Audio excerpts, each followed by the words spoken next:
Hi, Brad the Solar Guy here. This is my review of my Chevy Bolt 2022 4DLT, and this is a second generation Chevy Bolt and actually my second Bolt. I have a 3-year, 15,000 mile a year lease on my Bolt, and it's coming to an end very soon. Now, unfortunately, they've stopped making this vehicle because I think it's great in so many ways, but it also has some shortcomings. So on my lease, I pay $550 a month and I put absolutely no money down. So I'm not sure if that was a good deal or not, but that's what I pay. One thing that's really important to understand about electric vehicles, and definitely has been true of the Bolt, is that there's really almost no maintenance. The maintenance schedule is in fact kind of a joke because it just says blank page after blank page, and then it just says rotate tires or fill fluids, and that's it. There are no oil changes. There's nothing. There's no maintenance. I don't go to a gas station and I don't go to the service station. It is virtually maintenance free. Now, things can go wrong, but they are very unlikely to. Mostly I've had to take it in for recalls, and I've had a couple of flat tires, and that's been it. Let's just take a look at this car from the outside really quickly. It's a small little hatchback. I kind of think it looks like a sneaker. Other people have various opinions about whether they think it's good looking or not. I think it's okay, but again, I think it looks kind of like a sneaker. As you may have guessed by my moniker, Brad the Solar Guy, I in fact fuel my car with the sun, essentially. I have my charger mounted on the wall in my garage, which happens to be right next to the two inverters I have for my two solar systems. Now, it would be great if the DC solar, were able to go directly into my car DC, but it can't at this point. The technology, I imagine, exists, but I don't have it, and I imagine it'd be very expensive to do. Solar is DC, but gets inverted to AC to work in the house and on the grid. And in fact, my charger for my car in my house, a level 2 charger, works with AC. So what happens is the solar gets inverted to AC and then goes into my electrical panel and then comes out my charger and goes into my car. So it's not directly from the sun, but basically. But the way it is direct is that the cost for my electricity is the cost of how much my solar costs me, not how much the utility charges me, which means that depending on how you do the math with my system, the electricity per kilowatt hour that I put in my vehicle costs about 8 cents a kilowatt hour, less than a quarter of what it costs if you were to buy it from the utility. So this car has a range of around 200 miles, even though it's estimated to have, I think, 256. We'll go into that in a minute, but I can just plug it in to charge right here. So anytime I come home at night, I can drive 200 miles, come home, and it'll be empty, and then I'll just plug it in right here. And then when I wake up in the morning, it'll have charged completely. It takes about 9 hours to go from empty to full, and that's rarely do I have to go from empty to full. So usually it just charges in less than 9 hours, and it's always just ready to go the next morning. All right, let's take a quick tour of the inside of the vehicle. So it's a hatchback and has the classic attributes of most hatchbacks. It does have this very cool compartment here that you can lift up for extra storage. I guess in most cases, this is where a spare tire would go. This car does not have a spare tire, so that's cool. And then you can obviously fold the seats flat, and you get a relatively flat hatchback experience to make that car have a lot more cargo space. So for such a small car, it does have quite a bit of cargo space. The back seats are a little tight, but so far my giant 10-year-old is still fitting. It's probably good that this lease is coming to an end for that. So really the only maintenance I've had to do regularly on the vehicle is to replace the tires. It's a front-wheel drive car, so basically what I do is I just replace the front 2 tires when they wear out, because the back tires experience almost no wear. All right, one thing I want to point out about the way that the car is built, and I'm just going to show you here when I open both these doors, is that the battery occupies the bottom of the vehicle between the wheel wells. So it comes up underneath the driver's seat, and then back all the way back under the passenger seat, almost all the way back to the wheel well in the back. And that is really important because it gives the car a very low center of gravity. So it's quite a heavy vehicle for its size. At least it feels, it drives that. I don't know if that's actually true, but it drives that way to me. And that weight is very low. So there's tons of tech in this car, and there's lots of different bells and whistles. I'm not going to go over all of them, but one thing that's interesting in this vehicle is it has this button right here, which if you press it and it goes green like that, it means you're driving in what I'll call electric vehicle mode, which means you can drive with one pedal with regenerative braking. But if you press it again and it's not green anymore, then it drives more like a gas car. It kind of mimics how a gas vehicle drives, which is super weird if you're used to how an EV drives, but I guess it's supposed to be good for people transitioning to it. On this model, it's great that it's just a button you can keep that way. On the first model, you had to put that in every time you got in the vehicle. So that was annoying, so that's a good upgrade. It does have a wireless CarPlay and a charging port, a wireless charging pad right here. As well as it has USB, charging ports and stuff as well. Basically, the car has these lovely screens. It also, I have it set to display my music from my phone, and then it has this lovely giant screen here that I use entirely for CarPlay. And it's fantastic. It's a touchscreen. It's very responsive. CarPlay shows up on it beautifully. It automatically starts playing the music I was playing last time I was in the car. The maps are incredibly easy to use and really accurate. I can use Siri to add stops to the map if we want to stop and get dinner or whatever it is. One of the greatest things about this vehicle is that they have wonderful, giant interactive screens for CarPlay. And it really makes this vehicle so much better than it would be without that. But that's actually what Chevy wants us to do for their next models, which is why this lease is coming to an end. They aren't making this car anymore.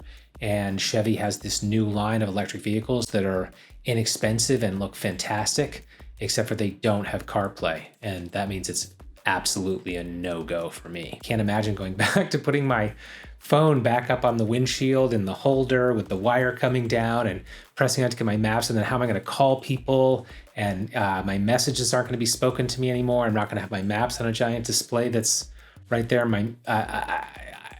What is Chevy thinking? I think they're absolutely insane. Literally, I'm not buying a vehicle from them because of that one decision they made. It's mind-blowing to me. Now seems like as good a time as any to let you know that if you're looking into residential solar, I can help you with that. If you click in the link below in the description and fill out the 30-second survey, you'll find out if you qualify.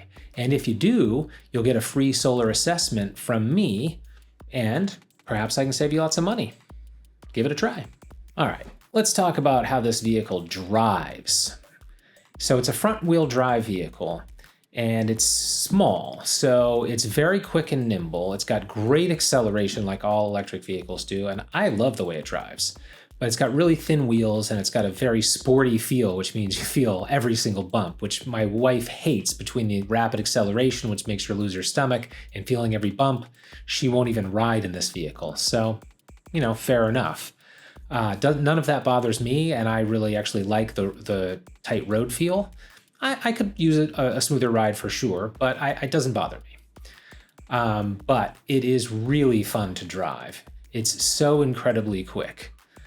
The best thing about an electric vehicle for me is that acceleration. So when I'm at a stoplight, I try to get across the entire intersection before the other person has even gotten across the line that because their car, they may have pressed the accelerator at the same time I did, but their old dinosaur car isn't even going yet, and I'm already, going. So I love doing that. And also, anytime you want to, pull into traffic, you know that you have the speed to do it. So the car is incredibly quick, although it's not actually very fast. It tops out at 95 miles an hour. So I don't know if that's a top speed that they just manufactured in there, if that's really the extent of what it can do, but it won't go past 95 in my experience. But it will go from 65 to 75 very quickly. And that's nice on the highway. The low center of gravity that I was talking about earlier with the battery and where it is in the vehicle, combined with it being front wheel drive, and the fact that it has regenerative braking, all of those things combined make this a uniquely incredible car in slippery conditions. So it's actually great in snow, not deep snow, because it's a very low-based vehicle, but still. I grew up in Vermont driving all sorts of vehicles in the snow. I've driven front-wheel drive cars, four-wheel drive cars, all-wheel drive cars, four-wheel drive cars with studded snow tires. I've driven in a lot of snowy and slippery conditions in my life, and I will say unequivocally that this is the best vehicle I've ever driven in slippery conditions. So I don't know if that's true of all electric vehicles, although I bet it is very true of most of them.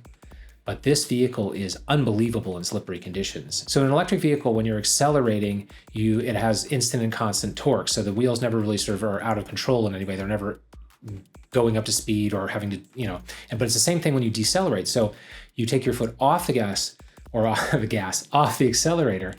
And in fact, what happens, rather than the wheels then just free spinning, they actually you're still somewhat in control because they're just slowly decelerating because they're feeding that extra electricity back into the vehicle. So the wheels are never free spinning. And so you have this low center of gravity, you have a front wheel drive vehicle, and you have these wheels that are never free spinning. So what happens if you start to slide, which of course, if you get on a slippery surface, of course, the wheels can't do anything, so they'll spin. But all you have to do is take your foot gently off of the accelerator, and then as soon as you have grip again, you'll have it. And then because the wheels are slowly decelerating and you're just instantly gripped again. It is absolutely remarkable.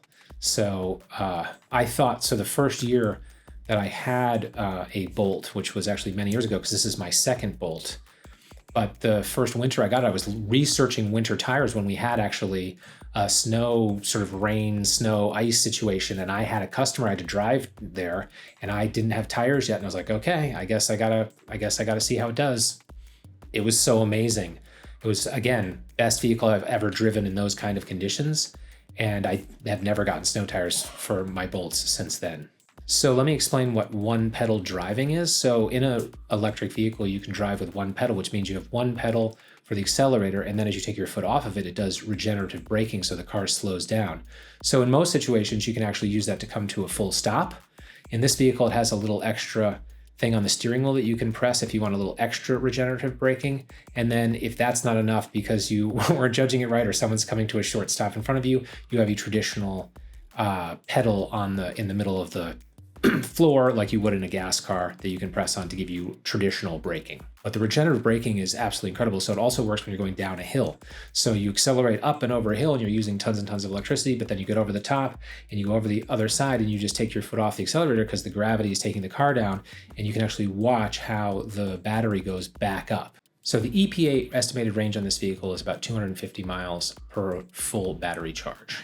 In my experience, it's been more like 210 to 215 on most days. On a perfect day where I'm not using any climate control at all, so the spring or the fall, I've had some days where maybe it did 250, 260, but that was very, very rare. And in the winter, it's definitely 200, and maybe on a very cold day could even dip below that, especially it could easily dip below that if I was driving on the highway.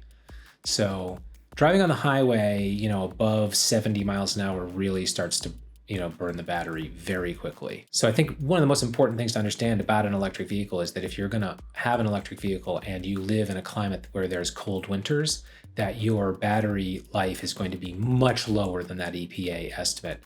So do not be caught off guard by that. That can really get you. So I just want to address the battery issue. I don't know if maybe you people watching know that Bolt had a recall on their batteries. So I had an original Bolt that I owned, and there was a battery recall on that, and they didn't have a fix for it, and I luckily sold that car to another dealership, not even a Chevy dealership, and they wrote me a check for it the day before. They wouldn't have been allowed to do that apparently, so I kind of lucked out on that.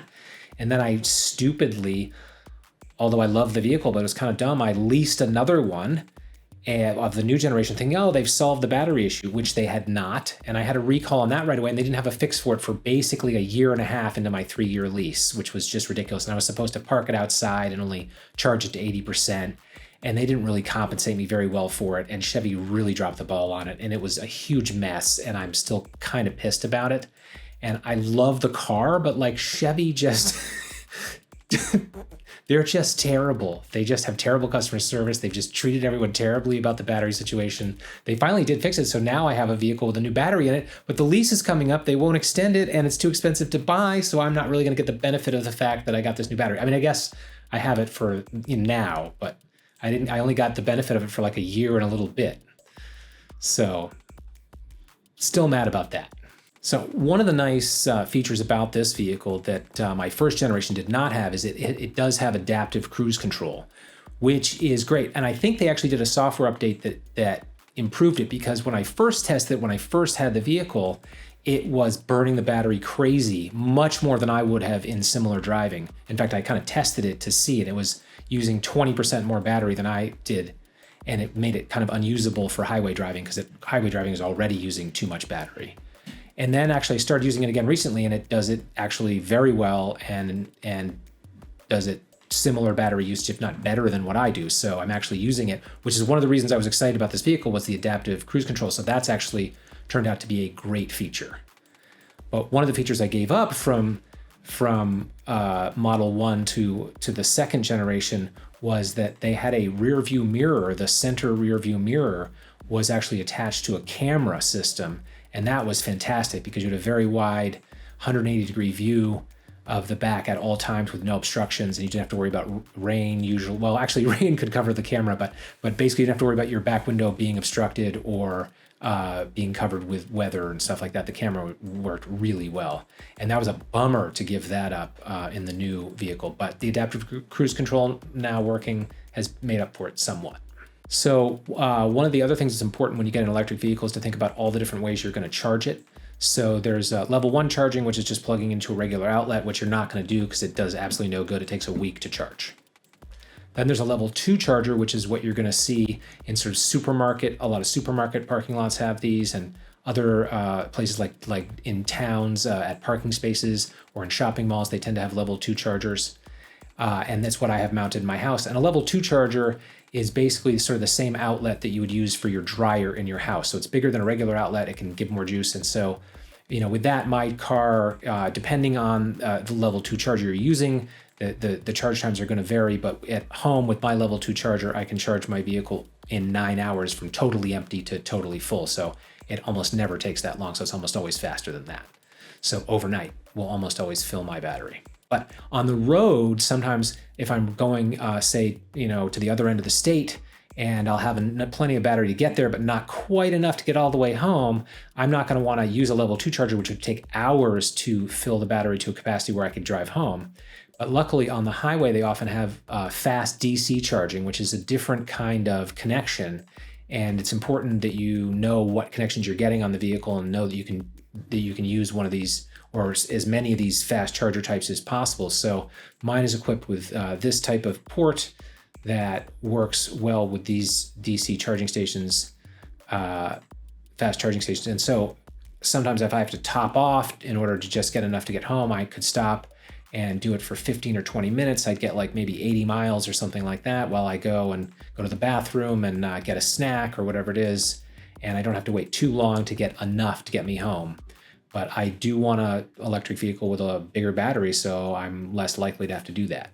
And the infrastructure does need improvements, huge improvements before it's going to be possible for everybody to be able to use it as their car for everything.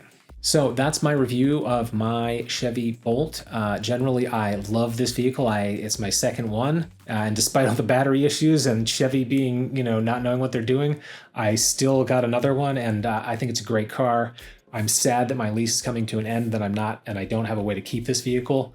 But I'm also, even more sad that I can't get a new Chevy with their new electric vehicle platform, because I really want to support that. I think that they look like some great cars in so many ways, but I'm unable to even consider it because I need to have my maps and my music and my messages and my phone calls available to me through CarPlay, which they stupidly don't offer.